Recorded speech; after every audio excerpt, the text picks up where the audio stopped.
Breaking news. Kukatpally సహస్ర హత్య case mystery ఇంకా వీడటం లేదు. 10 ఏళ్ల బాలిక సహస్ర కేసులో కీలక మలుపు చోటు చేసుకుంది. ఇంట్లో వారే చంపి ఉంటారని పోలీసులు అనుమానిస్తున్నారు. పోలీసుల అదుపులో మొత్తం 10 మంది అనుమానితులు ఉన్నారు. సోమవారం ఉదయం 9:30 నుంచి 10:30 మధ్య సహస్రను హత్య చేసినట్లుగా పోలీసులు ప్రాథమికంగా నిర్ధారణకు వచ్చారు. ఈ టైంలో మెయిన్ గేట్ దగ్గర ఇతరుల కదలికలు ఏమీ కనబడడం లేదు. టెక్నికల్ ఎవిడెన్స్ దొరకపోవడంతో హ్యూమన్ ఇంటెలిజెన్స్ ఆధారంగా విచారణ చేస్తున్నారు. సహస్ర పేరెంట్స్ కృష్ణ, రేణుకను పోలీసులు పిలిపించారు. ఎవరితోనైనా వ్యక్తిగత కక్షలున్నాయా అనే కోణంలో ప్రశ్నలు సంధిస్తున్నారు. సహస్ర తల్లిదండ్రులు ఇద్దరు కూడా ఇంట్లో లేరనే పక్కా సమాచారంతోనే ఎవరైనా వచ్చి ఉంటారనే అనుమానం కలుగుతోంది. తల్లిదండ్రులు ఇంట్లో నుంచి వెళ్ళిన గంటన్నరలోపే సహస్రపై కత్తితో దాడి, హత్య జరిగింది. సహస్ర మెడపై 14, కడుపులో 7 కత్తిపొట్లున్నాయి. అంత కసిగా ఎందుకు పొడిచి చంపారు? తల్లిదండ్రులపై కోపం బాలికపై తీర్చుకున్నారా? పథకం ప్రకారమే ఈ హత్య జరిగిందా అనేది ఇప్పుడు సందేహాస్పదంగా మారుతోంది. పోలీసులు కూడా అదే నిర్ధారణకు వచ్చినట్టుగా తెలుస్తుంది. అసలు సహస్రను చంపాల్సిన అవసరం ఏంటి? అంత అవసరం ఎవరికి ఉంది? అంత కిరాతకంగా, అంత దారుణంగా అమ్మాయిని పొడిచి చంపాల్సిన అవసరం ఏముందనే కోణంలో ప్రస్తుతం పోలీసులు దర్యాప్తు కొనసాగిస్తున్నారు. కూకట్పల్లిలో జరిగిన బాలిక హత్య కేసు మిస్టరీగా మారింది. సనత్ నగర్లోని కూకట్పల్లిలోని పెంట్ హౌస్లో ఉంటున్న కృష్ణ, రేణుక దంపతుల కుమార్తె దారుణ హత్యకు గురైన సంగతి తెలిసిందే. ఈ నేపథ్యంలో ప్రస్తుతం ఆ పెంట్ హౌస్లో ఉంటున్నటువంటి కృష్ణ, రేణుక దంపతుల కుమార్తె సహస్రని హత్య చేసిన తర్వాత నిందితుడు చాలా చాకచక్యంగా అక్కడి నుంచి తప్పించుకున్నాడా లేదా ఆ ఇంట్లోనే అద్దెకుంటున్న వ్యక్తుల పైన? ఇదే ప్రస్తుతం పోలీసుల సందేహం, అనుమానం. అలాగే స్థానికులను కూడా విచారిస్తున్నారు. ఎప్పుడు ఆ ఇంట్లోకి ఎవరు వచ్చినా ఆ ఓనరు విచారించేవాడు, ఎవరి కోసం వస్తున్నారు ఏంటని అడిగి తెలుసుకునేవాడు. కానీ ఆ రోజు ఓనర్ లేడు, బయటికి వెళ్ళాడు. మిగతా వాళ్ళంతా కూడా మిగతా G+2 ఫ్లోర్లో మిగతా వాళ్ళందరూ కూడా ఇంట్లోనే ఉన్నారు. అమ్మాయి పైన పెంట్ హౌస్లో ఉంటుంది, ఒంటరిగా ఉంటుంది. అమ్మాయి ఒంటరిగా ఉంటుందని తెలిసే ఆ వ్యక్తి ఇంట్లోకి చొరబడి అత్యంత దారుణంగా, కిరాతకంగా అమ్మాయిని పొడిచి చంపాడా? అమ్మాయిని పొడిచి చంపుతుంటే, అంత కిరాతకంగా హత్య చేస్తుంటే ఆ అర్తనాదాలు, కేకలు ఎవరికి వినపడలేదా? 9:30 నుంచి 10:30 మధ్యలోనే ఈ హత్య జరిగినట్టుగా తెలుస్తుంది. సరిగ్గా 9:30కి పేరెంట్స్ బయటికి వెళ్ళిపోయారు. తల్లి ల్యాబ్ టెక్నీషియన్, తండ్రి మెకానిక్. ఆ అమ్మాయి బోయిన్పల్లిలోని కేంద్రీయ విద్యాలయంలో చదువుతుంది. కేంద్రీయ విద్యాలయంలో స్పోర్ట్స్ మీట్ డే ఉండడంతో ఇంట్లోనే ఉంటుంది. ఆమె తమ్ముడు స్కూల్కి వెళ్ళాడు. తమ్ముడికి బాక్స్ కోసం తండ్రి 12:30 గంటలకు ఇంటికి వచ్చినప్పుడు అమ్మాయి కోసం పిలిస్తే అమ్మాయి పలకపోవడంతో ఇంట్లో బెడ్రూమ్లో విగత జీవిగా పడింది.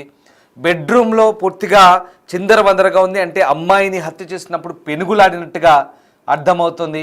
అతి కిరాతకంగా అమ్మాయిని చాలా దారుణంగా పొడిచి చంపారు. మెడపై 14 కత్తిపోట్లు, కడుపులో 7 కత్తిపోట్లు. అంటే ఒకసారి ఆలోచించండి ఎంత కిరాతకంగా చంపారు. అలాగే అమ్మాయిని చంపిన ఆ వెపన్ కూడా, ఆయుధం కూడా అక్కడ లేదు. అన్ని జాగ్రత్తలు తీసుకున్నారు. ఆ దుండగుడు, చంపిన దుండగుడు బహుశా ఆ బిల్డింగ్లో సీసీ కెమెరా లేదు, అది స్పష్టమైన ఆధారం లేదు. ఇప్పుడు పోలీసులకు ఇదే పెద్ద తలనొప్పి. ఈ మిస్టరీని ఎలా ఛేదించబోతున్నారు?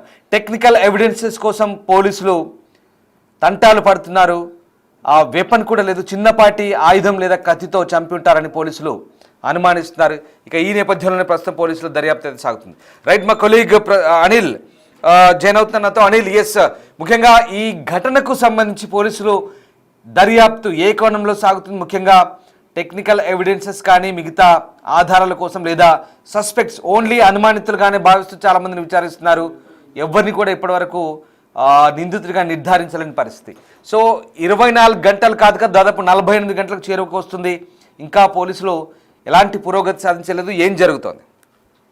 రామ్దాస్, 2 రోజులు గడుస్తున్నా కూడా సహస్రాని బాలిక హత్య కేసు అయితే ఇప్పటి వరకు కూడా దానికి సంబంధించిన మిస్టరీ అయితే వీడలేదని చెప్పాలి. దీనికి సంబంధించి పోలీసులు ఎంత ప్రయత్నిస్తున్నా గానీ హంతకుడు ఎవరనేది, ఎవరు చేశారనేది, హంతకుడికి సంబంధించిన ఆధారాలు మాత్రం ప్రస్తుతం దొరకని పరిస్థితి అయితే కనిపిస్తుంది. ముఖ్యంగా పోలీసులకు సంబంధించి 5 ప్రత్యేక బృందాలుగా గాలింపు చర్యలు చేపడుతున్నా కూడా ఎక్కడ కూడా హంతకుడికి సంబంధించిన ఆధారాలకు సంబంధించి కావచ్చు, హంతకుడికి సంబంధించిన ఏ ఎవిడెన్స్ కూడా దొరకకపోవడం తోటి ప్రెసెంట్ దీనికి సంబంధించి సందిగ్ధంలో పోలీసులు ఉన్నారని చెప్పాలి. అంటే ఎవరు చేశారు, ఎందుకు చేయాల్సి వచ్చింది అనేది ప్రస్తుతం ఒక మిస్టరీగా మారిన సిచ్యువేషన్ అయితే మనకు ఈ కేసులో కనిపిస్తుందని చెప్పాలి. ముఖ్యంగా 10 ఏళ్ల బాలికపై ఈ సహస్రానికి సంబంధించి ఆమె ఉన్న రోజు ఎప్పుడైతే హాలిడే అని చెప్పేసి ఆమె వచ్చిందో ఇంటికాడ ఉన్నదో అదే టైంలో ఇతను హత్యకు పాల్పడ్డట్టుగా కూడా ప్రెసెంట్ అయితే అధికారులు గుర్తించారు. అదే విధంగా చేసింది మాత్రం ఖచ్చితంగా తెలిసిన వ్యక్తి అని చెప్పేసి ప్రాథమికంగా పోలీసులు ఒక నిర్ధారణకైతే వచ్చారని చెప్పాలి. ఇందులో భాగంగానే ఆ బిల్డింగ్ లో ఉన్న వ్యక్తులని ఇప్పటికే కొంతమంది ఒరిస్సాకు చెందిన ఒక వ్యక్తిని కూడా విచారణ చేశారు, ప్రశ్నించారు. అదే విధంగా బిల్డింగ్ చుట్టుపక్కల ఉన్న వ్యక్తుల్ని కూడా ప్రెసెంట్ అనుమానితులు ఎవరైతే ఉన్నారో వాళ్ళందరినీ కూడా ప్రెసెంట్ ఇన్వెస్టిగేషన్ చేస్తున్నారు. ఇన్వెస్టిగేషన్ లో భాగంగా ప్రశ్నిస్తున్న పరిస్థితి మనకు కనిపిస్తుంది. అయితే ఎక్కడా కూడా టెక్నికల్ ఎవిడెన్స్ దొరకకపోవడం తోటి, అంటే సీసీ ఫుటేజ్ ఆధారంగా దర్యాప్తు చేయాల్సి ఉంటుంది. కానీ దానికి సంబంధించి ఆ బిల్డింగ్ లో కెమెరాలు లేకపోవడం, దాని చుట్టుపక్కల ఉన్న ఏరియాలో కూడా కెమెరాస్ లేకపోవడం తోటి ప్రెసెంట్ దీనికి సంబంధించి హ్యూమన్ ఇంటెలిజెన్స్ యాంగిల్ లో అయితే ప్రెసెంట్ అంటే ఆ వ్యక్తులకు సంబంధించి అక్కడ చుట్టుపక్కల ఉన్న వ్యక్తులు కావచ్చు, అదే బిల్డింగ్ లో ఆ రోజు ఉన్న వ్యక్తులకు సంబంధించి కావచ్చు, 2-3 రోజుల నుంచి చుట్టూ పరిసర ప్రాంతాలలో ఎవరైనా అనుమానంగా కనిపించిన వ్యక్తులకు సంబంధించి కావచ్చు వివరాలు అయితే తెలుసుకుంటున్న పరిస్థితి అయితే కనిపిస్తుంది. ముఖ్యంగా లోపల నుంచి బయట నుంచి లోపలికి వెళ్ళిన దాఖలాలు కూడా ఎక్కడ లేవు హంతకుడికి సంబంధించి అని చెప్పేసి, సో అదే బిల్డింగ్ లో హంతకుడు ఉన్నాడా అనే కోణంలో కూడా ప్రెసెంట్ ఆ పోలీసులు అయితే దర్యాప్తు చేస్తున్నారని చెప్పాలి. ఇందులో భాగంగానే ఆ బిల్డింగ్ కి సంబంధించిన వ్యక్తులను కూడా విచారిస్తున్నారు. దానికి సంబంధించి ఒక ఒరిస్సాకు చెందిన ఒక వ్యక్తిని కూడా విచారించిన పరిస్థితి మనకు కనిపిస్తుంది. దీనికి సంబంధించి ఇప్పటికే ఎవిడెన్స్ కి సంబంధించి అయితే ప్రెసెంట్ హ్యూమన్ యాంగిల్ లోనే నడుస్తుంది. ఎలాంటి టెక్నికల్ ఎవిడెన్స్ అయితే ప్రెసెంట్ పోలీసులకి దొరకకపోవడం తోటి ఈ మిస్టరీ అనేది ప్రస్తుతం గత 2 రోజుల నుంచి కూడా కొనసాగుతూనే ఉంది. హంతకుడు ఎవరు చేశారు, అసలు చేయాల్సిన అవసరం ఏముంది, అసలు హంతకుడికి సంబంధించి హత్య చేయడానికి గల మోటో ఏంటి, ముఖ్యంగా హంతకుడికి సంబంధించి మోటో ఏంటి అనేది ప్రెసెంట్ అయితే పోలీసులు దీనికి సంబంధించి ఎలాంటి ఎవిడెన్స్ దొరకకపోవడం తోటి ప్రెసెంట్ దర్యాప్తు కొనసాగిస్తున్నారనే చెప్పాలి రామ్దాస్.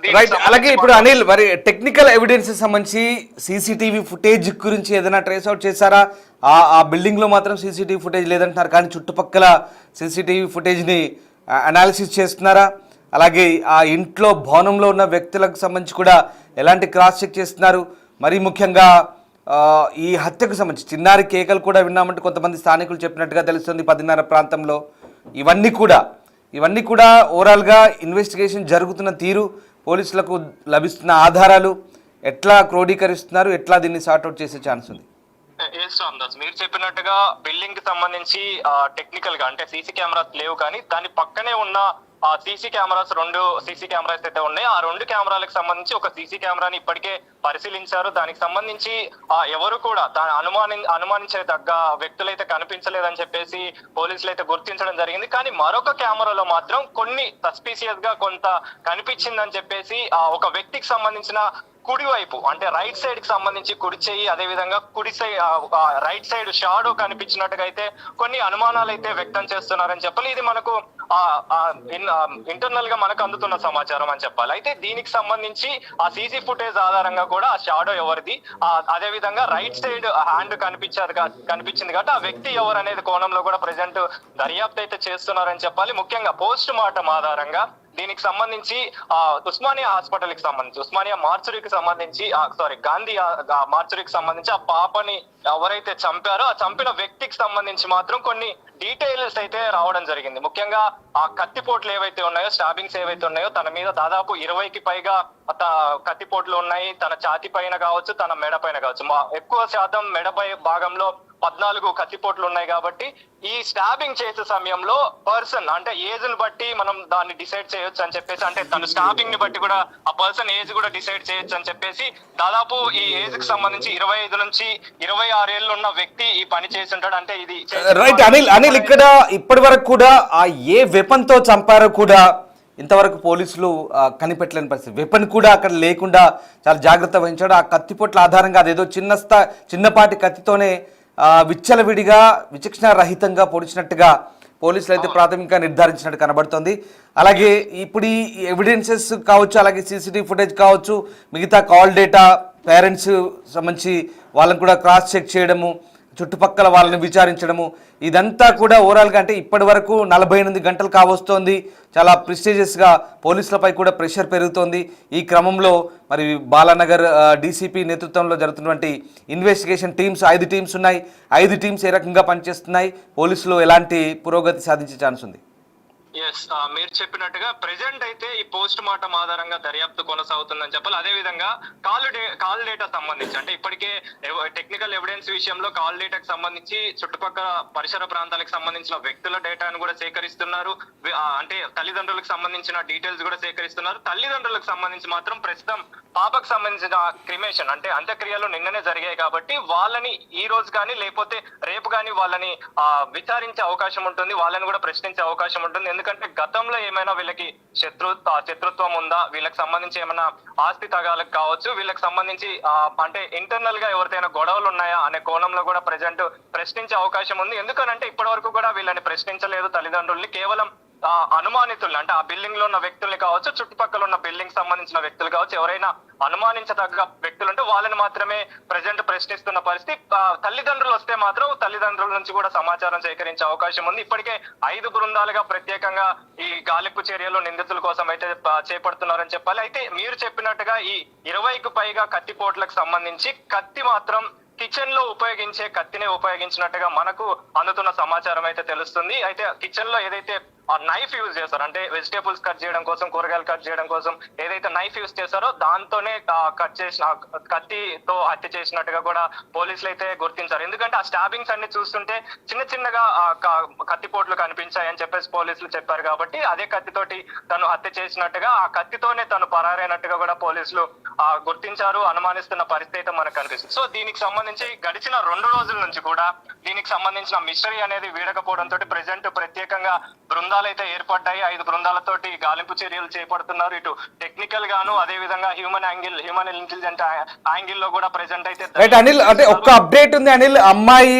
డాన్స్ క్లాసులకు కూడా వెళ్తుంది. ఇటీవల సమీపంలో ఒక డాన్స్ స్కూల్లో డాన్స్ క్లాస్లో వెళ్తుందని కూడా తెలుస్తోంది. సో ఆ నేపథ్యంలో ఎవరితోనైనా ఫ్రెండ్లీగా మెదులుతోందా? ఆ నేపథ్యంతోనే అది అలసిగా తీసుకొని ఎవరైనా అమ్మాయి వెనకాల వస్తున్న క్రమంలోనే లేదా ఇంట్లో ఎవరు లేరని తెలిసి అమ్మాయి దగ్గరికి వచ్చేందుకు ప్రయత్నించారా? అయినా ఇంత దారుణంగా పొడిచి చంపడం అనేది చాలా కిరాతకంగా కనబడుతుంది. అమ్మాయికి చదివేది కేంద్రీయ విద్యాలయం బోయినపల్లిలో, కానీ ఇక్కడ ఎవరు పెద్దగా ఫ్రెండ్స్ లేరని చెప్తున్నారు వాళ్ళు ఉండే సంగీత్ నగర్ ప్రాంతంలో. బట్ ఏంటి అంటే చుట్టుపక్కల అమ్మాయికి స్నేహితులు ఎవరైనా ఉన్నారా? ఈ కోణంలో పోలీసులు ఏమైనా దర్యాప్తు కొనసాగుతుందా? అమ్మాయికి ఉన్నటువంటి ఫ్రెండ్స్ కావచ్చు, సర్కిల్ కావచ్చు, ఈ పేరెంట్స్కి ఉన్నటువంటి తగాదాలు, ఏదైనా ఆర్థిక వ్యవహారాలు తగాదాలు లేదా చిన్నపిల్లల మధ్య గొడవలు ఇవన్నీ కూడా వస్తున్నాయి బయటికి. సో ఈ యాంగిల్లో ఏంటి, ఎలాంటి ఇన్వెస్టిగేషన్ సాగుతుంది? రామ్దాస్, ఏంటి అని అంటే ఇక్కడ వీళ్ళ ఫ్యామిలీ విషయానికి వస్తే వీళ్ళు సంగారెడ్డికి చెందిన ఫ్యామిలీ. వీళ్ళు చిన్నప్పుడే అంటే కృష్ణ అనే వ్యక్తి చిన్నప్పుడే ఇక్కడికి రావడం జరిగింది.